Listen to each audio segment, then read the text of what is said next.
جنہوں نے ان کی ساری ہیومیلیٹنگ کامنٹس کو سہا اور اس کے باوجود کوشش کرتے رہے کہ وہ اپنا کیس پریزنٹ کریں. Did a wonderful job. But your chief election commissioner reacted.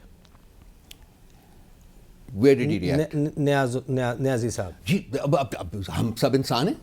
میں ہوتا تو شاید میں بھی ریئیکٹ کرتا. آپ کہاں تک یہ سارا کچھ برداشت کر سکتے ہیں جس قسم کا ان کا رویہ ہے, جتنا ہیومیلیٹنگ. بھائی آپ جج ہیں, you are the chief justice of Pakistan, you are the most important people in the country, اور آپ کھڑے ہو کے کھوسا صاحب سے بات کرتے ہیں یہ سردار وردار نہ لگایا کریں. اور بھائی قاضی نہ لگاؤ نا, یا وہ سردار طارق مسعود کو کہو کہ وہ بھی سردار اتارے. کیا یہ بنتا ہے؟ ان کو زیب دیتا ہے اس قسم کا کامنٹ کورٹ روم میں, کورٹ روم نمبر 1 میں, چیف جسٹس کی عدالت میں, ایک سینئر جج کے ساتھ, وکیل کے ساتھ وہ اس پیرائے میں گفتگو کر رہے ہیں.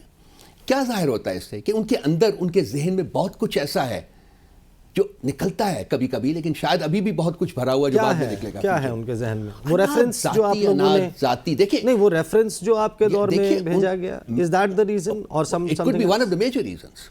لیکن پرابلم یہ ہے کہ ان کو تو چاہیے ہی نہیں تھا کہ وہ اس کورٹ کا حصہ بنتے, پی ٹی آئی کا کیس سننے کے لیے. ان کو تو ریکوز کرنا چاہیے تھا. ایک آنریبل جج ریکوز کرتا اس کے اوپر, کیونکہ ان کا ایک ریلیشن شپ رہا ہوا ہے پی ٹی آئی کے ساتھ. گڈ اور bad, that's a different story altogether. ہم ٹھیک تھے یا غلط تھے, that's a different story altogether, but وہ ریفرنس موو ہوا تھا, دیٹس اے ریالٹی. لیکن آپ نے پلیڈ کیا ان کے سامنے اپنا مقدمہ, آپ کو یہ بات کورٹ میں کہنی چاہیے تھی کہ آپ کو نہیں سننا چاہیے ہمارا, آپ ڈفرنٹ ایک بینچ فارم کریں. اس سے ہر چیز کہی نہیں جاتی ہے. دیکھیے انسان کی جو سیلف رسپیکٹ ہے نا, وہ اس سے بہت کچھ کراتی ہے.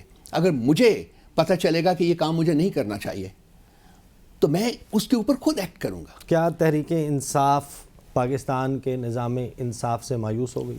بالکل, یہ صحیح بات ہے. اس وقت جو لوگ بیٹھ کے اس نظام انصاف کو انٹرپریٹ کر کے ججمنٹس دے رہے ہیں, ہم ان سے مایوس ہیں. نظام انصاف میں کیویٹس رکھے گئے ہیں, ان کو ہماری جو کرپٹ پولیٹیکل لیڈرشپ ہے وہ ایکسپلائٹ کرتی رہی ہے تھرو ڈیکیڈس, اور راستے بناتی رہی ہے قانون کے شکنجے سے نکلنے کے. تو وہ ریفارم از اے مسٹ ہونا کرنا پڑے. اسٹریٹجی ناؤ, آپ نے عدالت سے آج کہہ دیا کہ ہمیں آپ سے انصاف نہیں چاہیے. قاضی صاحب کو آپ نے یہ کہہ دیا, آپ نے لیول پلینگ فیلڈ کی درخواست واپس لے لی. وہاں پر لطیف کھوسا صاحب نے آج ایک بڑے جذباتی قسم کے آرگومنٹس دیے, باہر نکل کے ایک تقریر کی. آپ اب کیا کریں؟ ہم لوگوں کے پاس جائیں گے, ہم عوام کے پاس جائیں گے. ہماری سپورٹ بیس وہ ہے. ہماری سپورٹ بیس چیف جسٹس نہیں ہے, ہماری سپورٹ بیس اس کے آگے باقی ججز نہیں ہے, اور یہ نظام انصاف نہیں ہے جو انفارچونیٹلی اس حد تک ان لوگوں نے کرپٹ کر دی ہے کہ اب اس سے انصاف کی توقع کی نہیں جا سکتی. ہم جا رہے ہیں لوگوں کے پاس, that is what we are determined to doing. ہم ان کے پاس جائیں گے, ہم ان سے انصاف مانگیں گے اور وہ انصاف دیں گے. That is the strong point that we have. آج تک ہمارے اوپر یہ کیوں لگے ہوئے ہیں؟ دیکھیے ایک خوف ہے ان کے اوپر, ایک بھیانک خوف ان لوگوں کے اوپر طاری ہے. بیٹ لے لیا اور اس کے بعد بھی نہیں ابھی ان کو سکون آ رہا. وہ خوف ہے ان کو الیکشن ڈے کا. ان کو پتہ ہے کہ ان کو ووٹ نہیں پڑنا. ووٹ پڑھنا ہے تو صرف پی ٹی آئی کو پڑھنا ہے. ہم اس دن کا انتظار کر رہے ہیں اور ہم ان کا ہر ظلم سہیں گے, ہر ناانصافی برداشت کریں گے.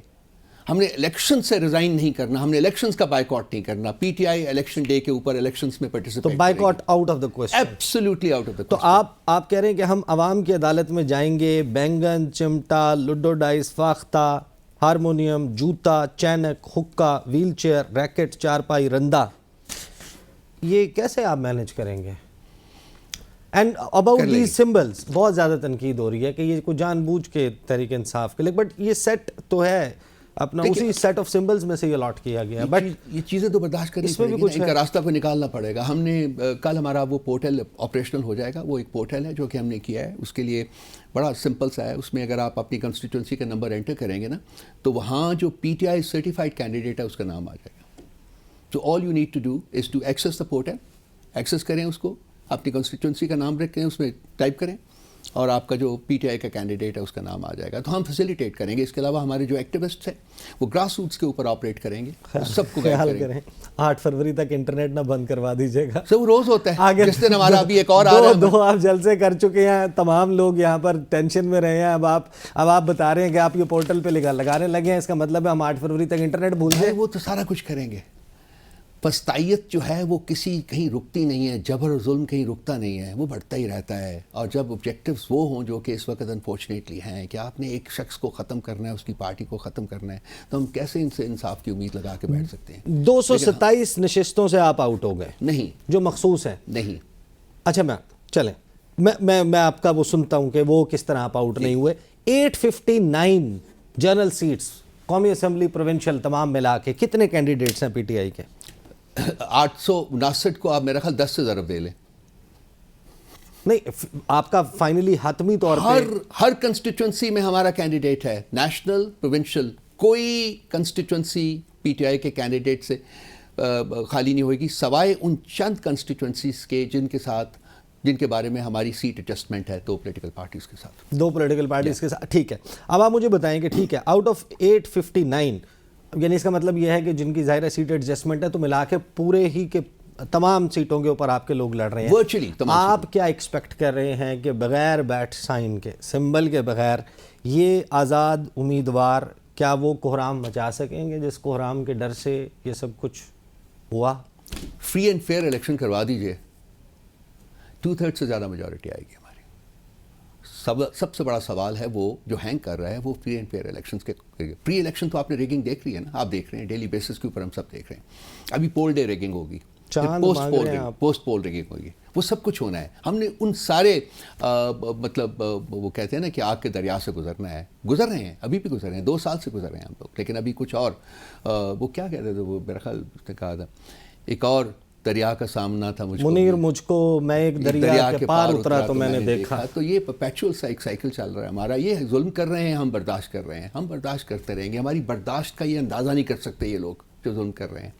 بھائی ہم قائم ہیں, بالکل قائم ہیں. آپ ہمارے ورکرز کے پاس چلیے, میں آپ کو لے کے سب لوگوں کو میں کہتا ہوں چلیں کسی روڈ سائڈ کے اوپر کھڑے ہو جائیں, 10 منٹ میں لوگ ہو جائیں گے, ہم ان سے بات تو کر کے دیکھیں. 227 سے آپ کیسے آؤٹ نہیں ہیں؟ وہ جب ہماری پارلیمنٹری پارٹی بنے گی نا تو کسی نہ کسی پارٹی کی پلیٹ فارم سے بنے گی تو وہ ہم کلیم بن جاتا ہے. We have taken legal advice on that. So وہ کلیم ہمارا فورفیٹ نہیں ہوگا. وہ کلیم ہم کسی اور پولیٹیکل پارٹی کے پلیٹ فارم سے وہ کلیم جو ہے اس کو کریں گے, مل جائیں گے seats. unless of course they want to be unjust with us, وہ ہوگا بالکل, اس کو بھی ہم امید کرتے ہیں کہ وہ کریں گے.